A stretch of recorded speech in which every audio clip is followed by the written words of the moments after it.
صلی اللہ علیہ یا محمد صلی اللہ علیہ یا محمد صلی اللہ علیہ یا محمد صلی اللہ علیہ یا محمد۔ یہ سوال ہے جی کہ جو لوگ اپنے نبی کو عطا کیے گئے اسم کا ذکر نہیں کرتے، کیا وہ بروز قیامت اس امت میں شمار کیے جائیں گے یا نہیں؟ اس کا جواب یہی ہے جی، ہمارا تو ایمان ہے کہ جو بھی شخص کلمہ پڑھتا ہے بڑے کتنا بڑا گناہگار ہے،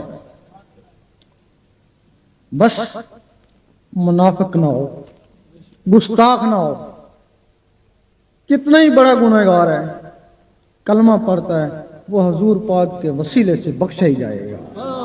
یہ ہمارا ایمان ہے۔ اس کے گناہ کی سزا شاید اس دنیا میں دے دی جائے اس کو، اگر پھر بھی زیادہ ہیں تو قبر میں دے دی جائے گی تاکہ وہاں سرخرو ہو، اگر پھر بھی زیادہ ہیں تو کچھ عرصہ جہنم میں رکھ کے وہ سزا دے دی جائے گی، لیکن جانا اس کو جنت میں ہی۔ اب رہا سوال جنت میں، تو وہ چلا گیا، ادھر جنت کے 7 درجے ہیں، جنت کے 7 درجے ہیں، ایک سے ایک اعلیٰ ہے۔ تمہارے اندر 7 مخلوقیں ہیں، ہر مخلوق کا تعلق ایک ایک جنت سے ہے۔ سب سے ادنا عبادت، سب سے ادنا عبادت اس قلب کی ہے، اور قلب کا تعلق خلد سے ہے، جو سب سے ادنا جنت ہے اس سے ہے۔ یہ قلب والوں کے لیے خلد ہے۔ اب جنات ہیں، صحابہ جن ہیں، ولی جن ہیں، لیکن وہ جنت میں نہیں جا سکتے، کیونکہ جنت تو قلب والوں کے لیے ہے، ان میں وہ قلب ہے ہی نہیں ہے۔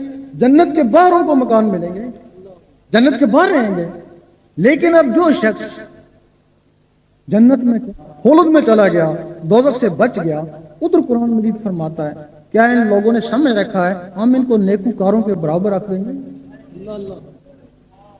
اور وہ جو قلب کا عبادت کرنے والا تھا وہ خلد کا حقدار ہے، اس کو خلد مل گئی، خلد کی عوریں مل گئی، خلد کے مکان مل گئے، اور یہ جو کچھ بھی نہیں کرتا تھا یہ بھی اسی طرح بخشا گیا، تو یہ اس کا جا کے غلام بن گیا۔ کتنا پچھتائے گا، کاش یہ قلم مجھ میں تھا، اگر میں بھی اس کی بات کرتا آج اس جیسا ہو جاتا۔ غلاموں کو تو عوریں نہیں ملتی۔ ایک حدیث شریف میں کہ جنتیوں کو اگر افسوس ہوگا جنت میں جا کے، بھئی جنت میں چلے گئے پھر کیا افسوس ہے؟ جنتیوں کو جنت میں جا کے جو افسوس ہوگا وہ یہی ہوگا کہ دنیا میں جو لمحہ بغیر ذکر اللہ کے گزرا، جو ذکر نہیں کرتا تھا اس کو یہ افسوس ہوگا کاش میں ذکر کرتا ان جیسا ہو جاتا۔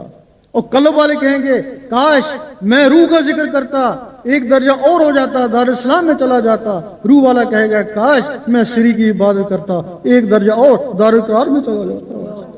ہر جنت والے پچھتائیں گے، اور آخری والے کہے گا کاش میں اللہ کی عبادت کرتا تو میں فردوس میں چلا جاتا۔ یہ جنتوں کے درجے کے لیے تمہارے اندر 7 مخلوقیں ہیں، اور باقاعدہ ان مخلوقوں کی تربیت ہے، ان کے ذکر الہدہ ہیں، کسی کا یا اللہ، کسی کا یا حی و یا قیوم، کسی کا یا واحد، کسی کا یا احد، کسی کا یا او، کسی کا کلمہ شریف، یہ ان کے ذکر ہے۔ اب انسان کے دماغ پہ ایک پردہ ہے جس کو حجاب اکبر بولتے ہیں۔